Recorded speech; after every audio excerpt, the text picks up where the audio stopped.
All right, welcome to another video. Today we're going to talk about transitioning from a new SOC player to an endgame player, right? So what I have on the screen, I'm going to go over like an eight-month account progression for me. It started for me right after KVK4. That's actually when I first had access to KVK endgame commanders, right? Since then, they changed it to KVK3, but a lot of the same principles still apply.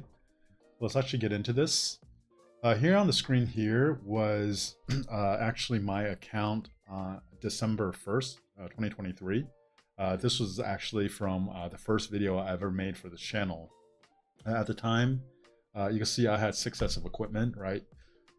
Good enough to run for KVK4 and KVK5, but obviously if you want to fight at a higher level, it's going to be a grind to get the stats, right? If you look down on the armaments, there's still a lot of irrelevant stats there. The reason why some of it's kind of blurry is because I actually had to take a screenshot from the video I recorded. And then up here, you can see how like my Kuang wasn't maxed, my William wasn't maxed. I was still running Mehmed, and I was running an Expertise Mina then, right? My ZL wasn't maxed, and my Henry, I was running a 5511 Henry. So that's a very common thing for younger players that just got to SOC, right? Now it's KVK3, but back then it was KVK4. It's a big strain for native players to fight players that have migrated back and that already have access to these commanders, and for the most part have the ones they need to max, right? KVK4, I grinded to get 30 million kills, and I remember it was like a big achievement for me. I didn't even get it until after we lost Kingsland, right? It was kind of like some of the fighting like during zone invasion when I finally got it, and essentially this was the equipment I had. In retrospect for this, I kind of wish I actually went with probably 4 marches as opposed to 6, right? That way the quality of the marches would have been higher, and then the output for that probably would have been better, and I would have used less resources and speeds. So this was 2 months later, February 3rd, right? So from December 1st to February 3rd.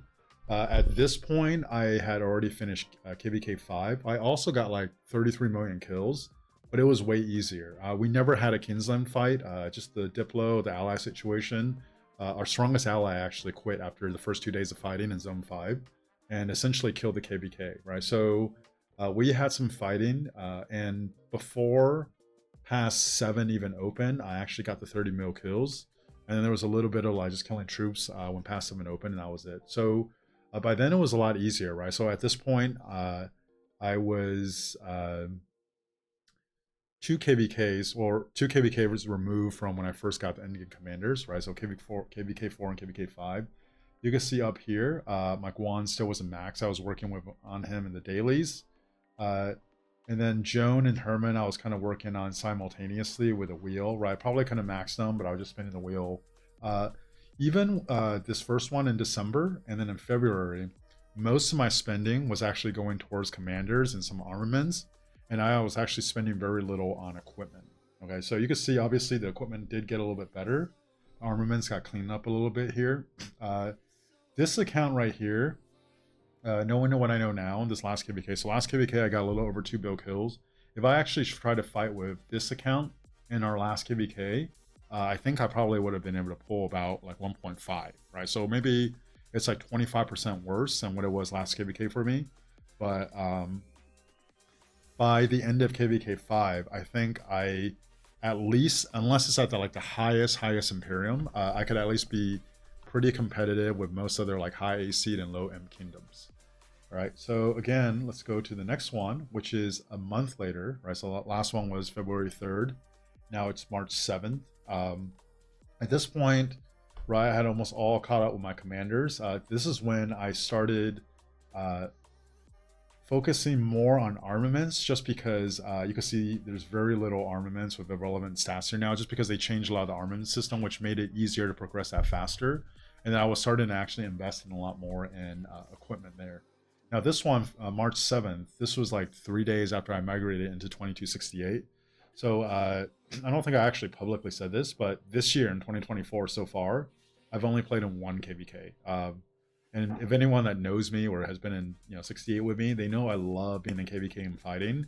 It's been really rough, right? Because I had to wait a long time to migrate into 68. Then I had to wait another 2 months after I got into 68 before I got my first fight.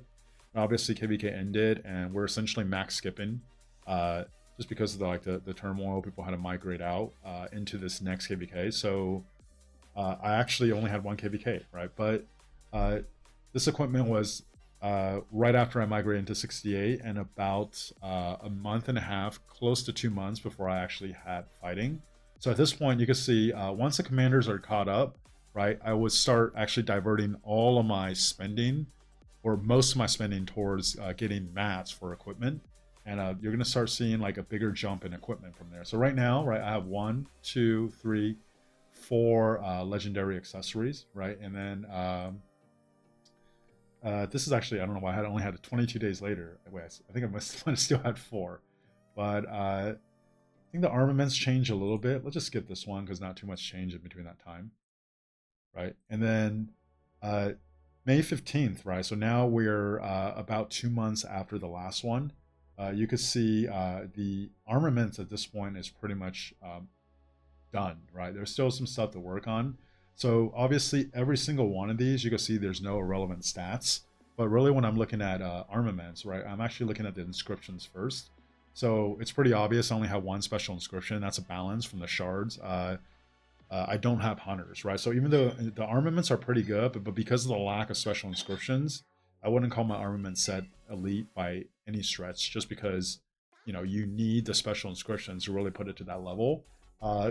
The second calf set, even though the stats are high, right, there's only 3 inscriptions on here, and even though there's no relevant stats here for the siege march, there's only 2 inscriptions, right? So breaker's really good, and this is okay. It looks pretty cool, but it can actually be a lot better. And this is also where I started actually investing in the siege march. So you can see how there's 7 marches on the screen here, right? Back in March, I only had 6 marches. Now, because of that, I really wanted to actually replace Mina, but because I went siege, right, I put about, here, I think I put about like 600 something gold heads just to get these 2 commanders. Wait, actually, let me see. I ended up putting about 600 gold heads, I think, to actually get the commanders about here. Maybe it's a little bit after this, but that actually took away my ability to save up gold heads to get ahead, and I wanted to get belly prime, right, but I actually ended up coming here. So I actually ended up using this to find this last KPK. Obviously, I got a little over 2 bill KP. It was fun, right? Siege, I don't think you should invest in as your first march, especially if you want to do other field marches. But once you have at least 3 marches, I think like one of each troop type, you can start considering maybe using siege. And my personal preference is to use them simultaneously with other marches as opposed to just being like a siege main. Okay. So here, you can still see I have 1, 2, 3, 4, 5 accessory, right? So from even earlier, I only added 1 accessory.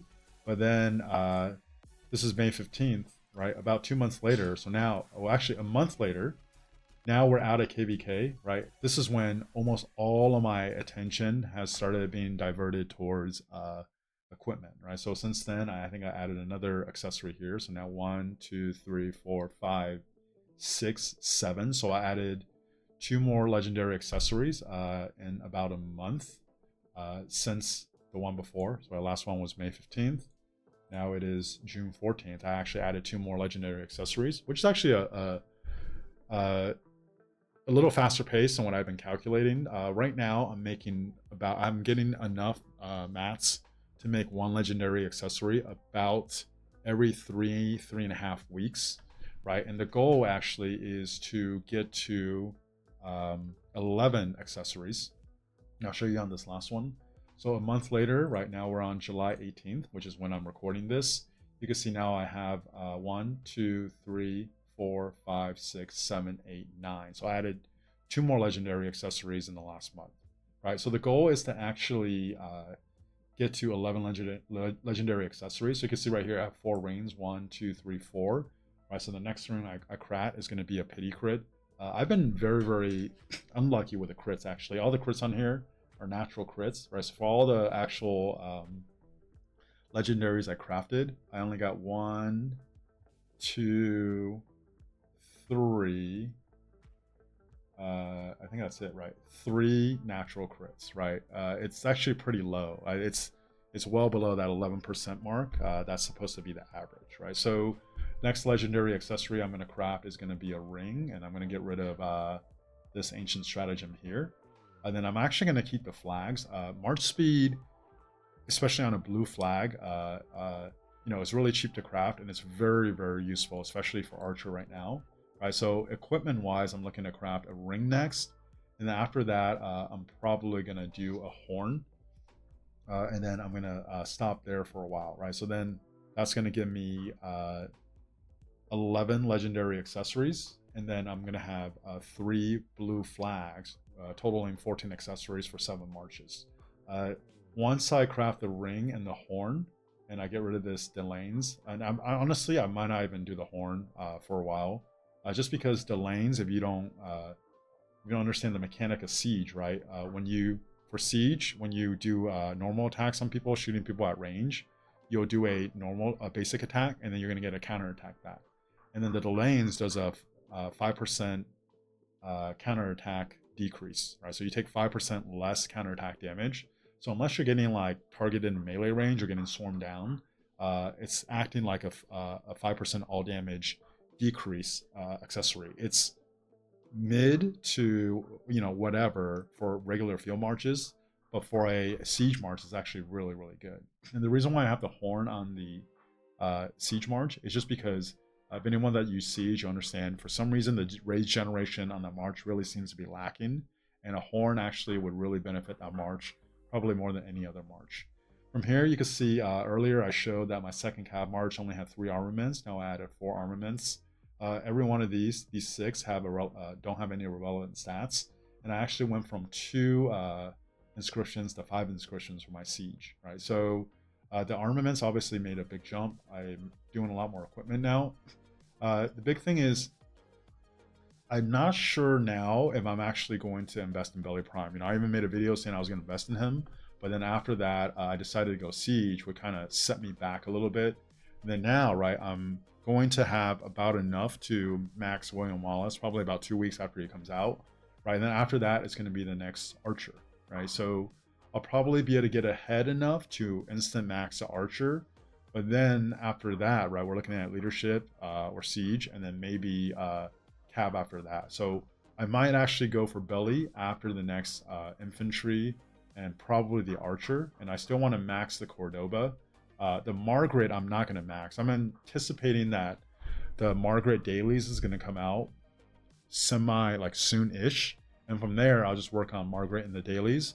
But really what I want to wait on is for the next Siege Commander, which, you know, I'm assuming is going to be really good. And I compare that commander with Cordoba.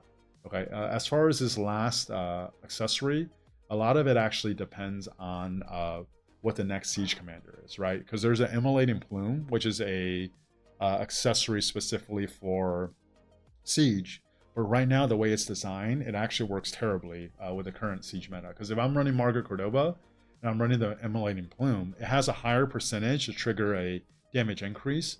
But Margaret's active skill acts kind of like Sargon's, right? So it's going to be like increased damage over like 4 or 5 turns. I think 5 turns.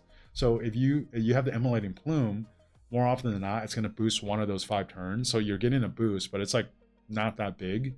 And right now, a ring's going to be better. In my opinion, actually, if you're running Margaret Cordoba right now, the best 2 accessory is actually going to be the Horn and then the Greatest Glory, just for that Smite Commander.